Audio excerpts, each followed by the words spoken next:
If you want to know how to get to Sesame Street, you've come to the wrong place. This is the Bearded Theologians with Matt Franks and Zach Bechtold.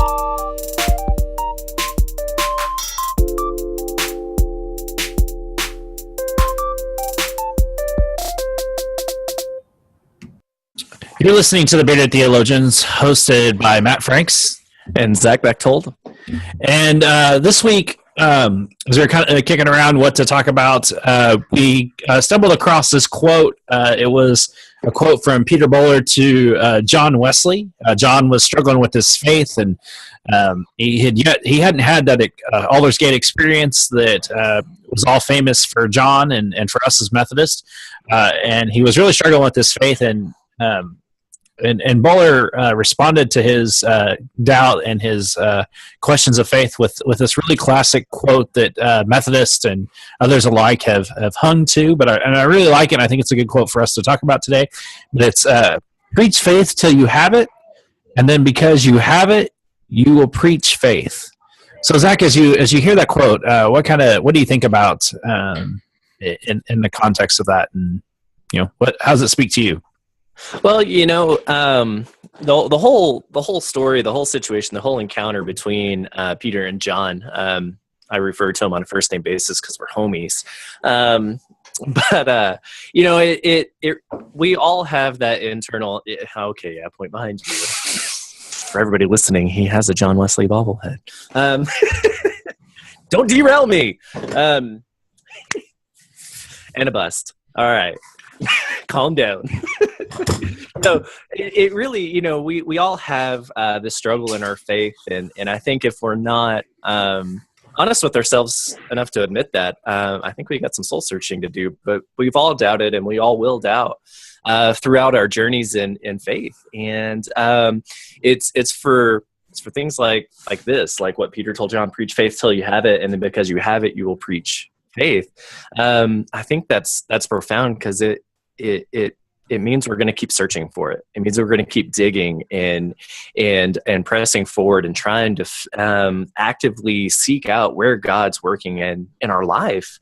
And I think I'm a big proponent that doubt's not a bad thing in just about any form that it comes through, because that's where we soul search. That's where we become really intentional about finding answers and finding out who we are and who God is. And so I think God uses that. I truly, at least in my own experience, God's used my doubt to seek me out, for me to seek him out. And I have very much lived into that. Preach faith till you have it. And then because you have it, you preach faith. There are days I wake up and I'm not feeling it. And I press forward, not in a shallow or hollow way, but knowing that, or believing that God's with me, I'm going to go and find out what the day has for me and keep moving on. Does that all make sense? I don't know. Maybe. What about you, Frank?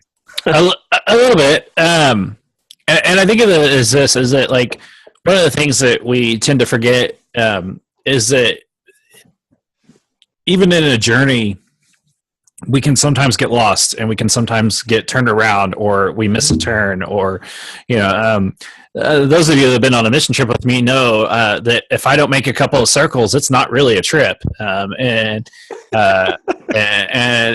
some of it has to do with just the fact that it's not necessarily, we don't know where we're going. We really do know where we're going. But the struggle is that sometimes getting there isn't as easy as we'd like for it to be. And I think that that's what it is with faith, is that when we think we have faith, it's like this, everything is all unicorns and rainbows and Kit Kats coming from the sky. But it's not that way. Is that sometimes, even in the midst of faith, we experience pain and suffering and, sure. And I think we forget that. Because we have this misconception that faith is happiness, and I don't think the two are related. I think faith is one of those things that we have when we truly believe. For most people, whatever that is, it's up to them. For me, it's faith in Jesus. Is am I abiding in what he called us to do, which is to love God and to love our neighbor as ourselves. And how am I being faithful in that? Requires some soul searching and conversations and questions that sometimes we forget that is a part of it, attempting to preach it. Right. And we do forget that. And we take a look at the example that we have in Jesus in faith and in action. The dude struggled. It wasn't easy. It wasn't an easy journey for him, but he pressed forward. We see immense struggles in his call, in going to the cross and being with people. And we see him work through that and continue to work through that. And yet we get into our own lives being like, oh my gosh, I have doubt, I must be faithless. No, we're not perfect. And even the one who was still had this struggle, still dealt with this. Maybe not in the sense of, not having faith, but just wrestling with this idea and that not everything's unicorns and rainbows. And yet, for whatever reason, maybe it's the last 20, 30 years, maybe it's the last couple hundred years in the church that, well, if you're a Christian, everything's going to be great and unicorns and rainbows and Kit Kats are going to fall from the sky. And I haven't experienced that. I see some rainbows. Somebody threw a Kit Kat at me the other day, but I have yet to see a unicorn. I do. Well, and I think that's it. It's preaching faith is preaching faith, I think, and this is the problem that we get into, and I think that the church has moved into, is that we've only allowed certain people to preach faith. And that our baptism calls us to that everybody preaches faith. And that we should do it in our own ways and what God has called us to do. Now, God has called people to be professional pastors and theologians, and I believe that. I'm not just saying that because I'm one of them, but I think that God has definitely given people gifts and graces to do that as a profession and a calling, just as people, God has called people to be teachers and whatever else we feel God leading us and calling us to do. And I think that that's one of those things that we tend to forget, that we only, when we give just the pastor that authority to say he's the only one that can do preaching faith, then we lessen what we do in our normal everyday jobs. And I use teachers as a good example for this, because I know teachers that struggle, like, well, I'd like to be able to share my faith, but because of the laws of the land saying I can't do that. And my response to them is that you do share your faith. Yep. Your faith is a part of you. It's who you are. And if you're a loving and caring person, people are going to see your faith, not just by handing someone a tract or saying, well, if you died tonight, do you think, that's such a farce. The real thing to get people to understand faith is to model a faith that people look at and say, oh my gosh, I want what they have. That's right. And you're right. We've had some sort of shift in the church that has gone from congregation and all people are involved in this process to it's the pastor. And when I was in campus ministry, one of the questions that I was always asked, well, how many people are you sending to seminary? Well, I'm not sending anybody to seminary unless they're called to go there, and that's between them and God. That's my responsibility is to raise up disciples of Jesus Christ and send them out to be nurses, to be teachers, to be engineers, to be whatever they are called to be, and give them the tools, the empowerment, and the encouragement to live into that calling, to hear God's call.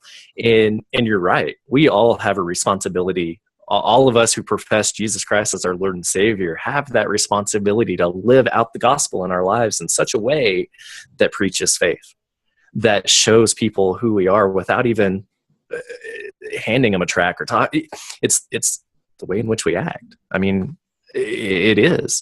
And you're right. Yeah, there are certain places like schools and certain jobs that we can't legally talk about it, but how we treat people, how we love, how we interact speaks volumes to who we are and who Christ is in us.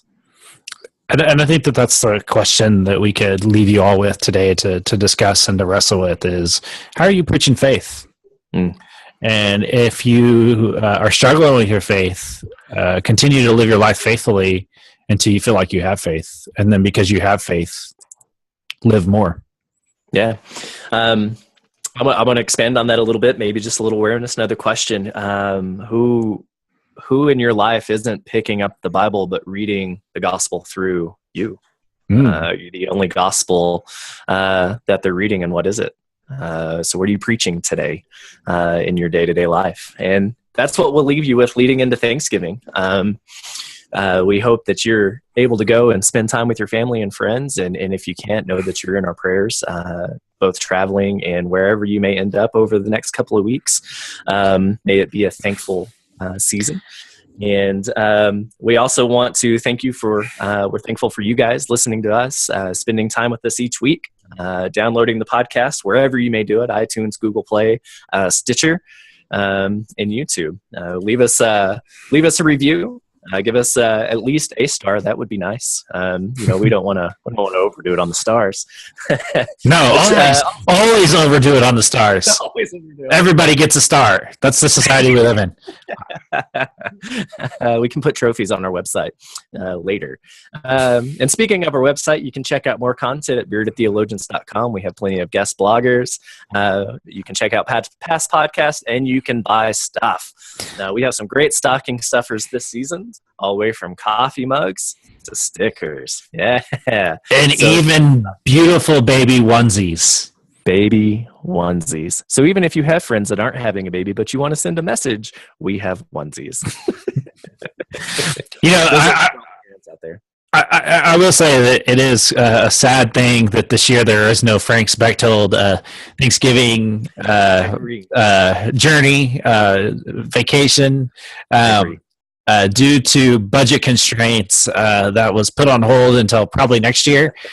So Bechtold Frank's Thanksgiving Part 2 is in production, has been pushed back for a whole other year, and so just to let you know, because I know people are so worried about that and how it's important. Maybe that's what they're thankful for this year. Is they don't have to. We won't be clogging their Instagram and Facebook with nonsense. I know of a couple of spouses that are probably thankful. I don't know. Mine was asking me about it. Where are we going? I'm like, I don't know. And she was like, well, what about Bechtold Frank's summer? I'm like, let's do it. So yes, she all about it. I don't know. In theory, I guess. In application and actually getting there and putting up with us, yeah, you're right. The idea is great. The idea is great. But the execution is where.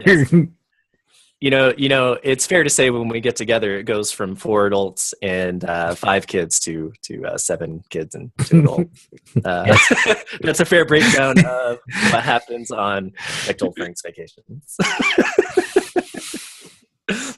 Well, that's all that we have for you today. Check us out on beardedtheologians.com, on our Facebooks, on the Instagrams, on the Twitters, on the Stitchers. See, I'm getting that one right. iTunes, Google Play, YouTube. You can catch us all over the place, all over the internet. Thanks. We appreciate you guys supporting us. Everything that you give and pray and do helps us continue to do this and have a good time and hopefully be fruitful and productive. For the Bearded Theologians, I'm Zach Bechtold. And I'm Matt Franks.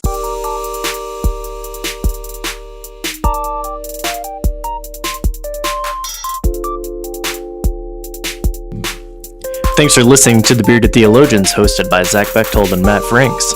We got this, whatever this is.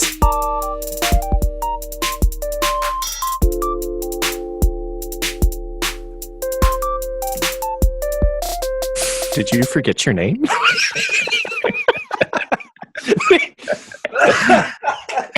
Thanks for checking us out.